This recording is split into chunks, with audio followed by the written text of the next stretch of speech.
Untouchable. That's what they called Precinct 14, where badges were licenses for brutality, and even judges bowed to corrupt officers.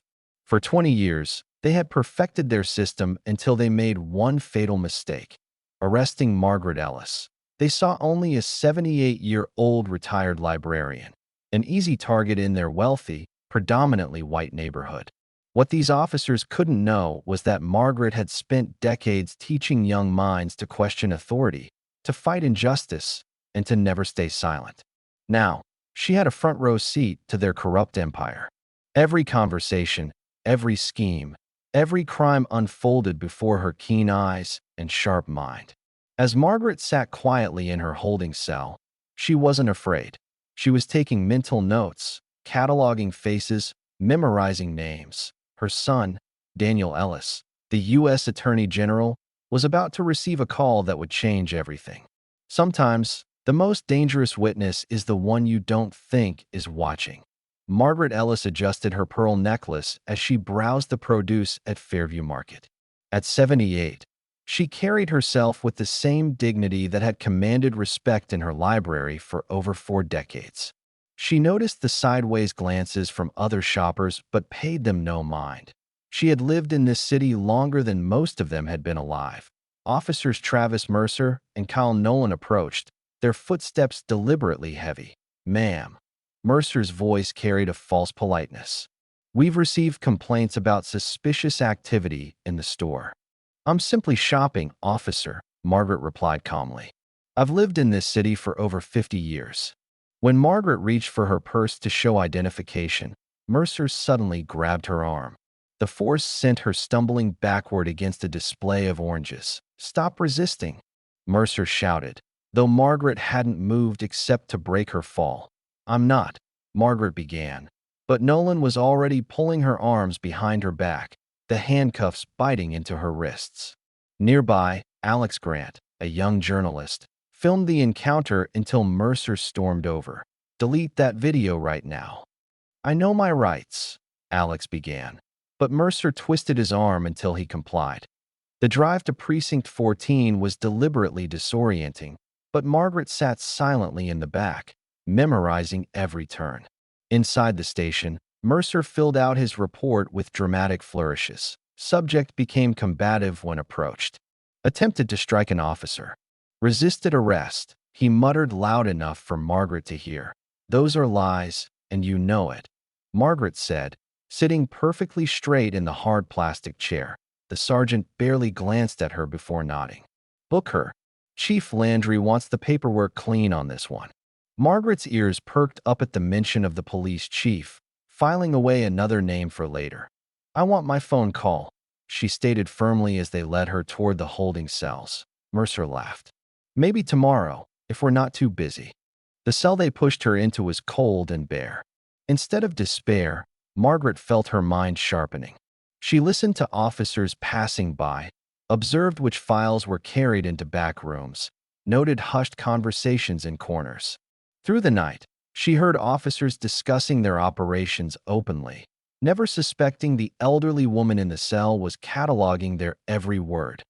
"Just like we did with the old lady," one officer said to another in the early morning hours. "Cameras off, clean report, judge signs off, case closed." Margaret closed her eyes, not in defeat but in calculation. They had no idea who they were dealing with, or that her son was the U.S. Attorney General. As dawn broke, the morning shift arrived.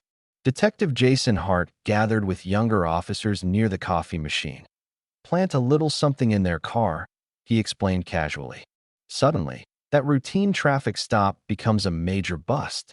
The department gets another win, and we get our bonuses.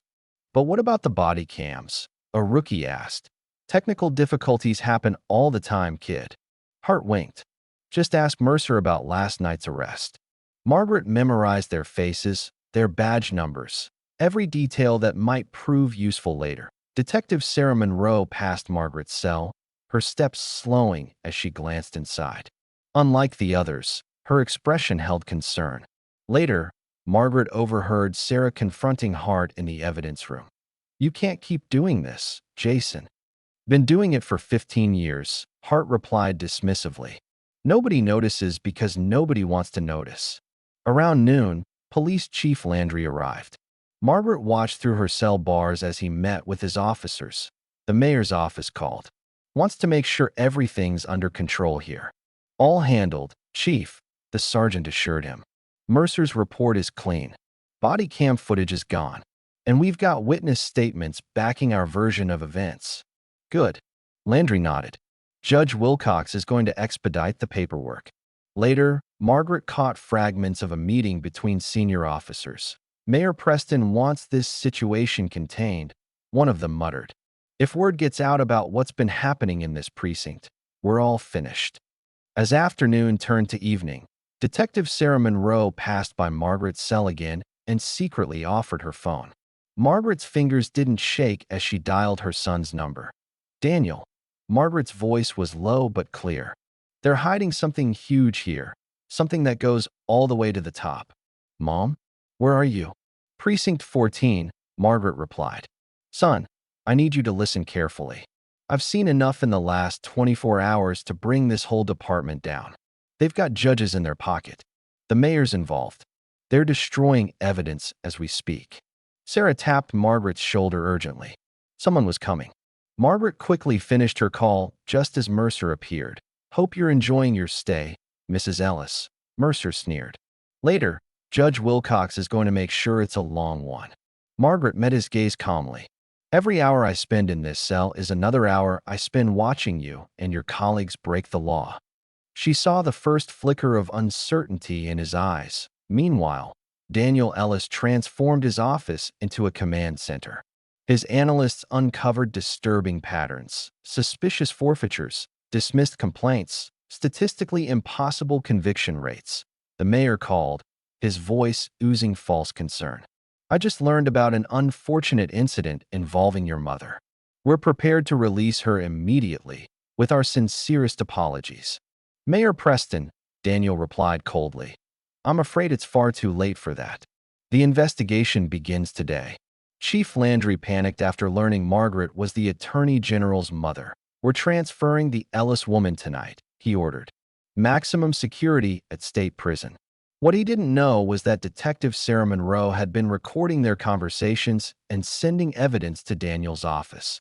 They're planning to transfer your mother tonight, she told Daniel. Like hell they are, Daniel replied, picking up his phone. Execute the warrants now.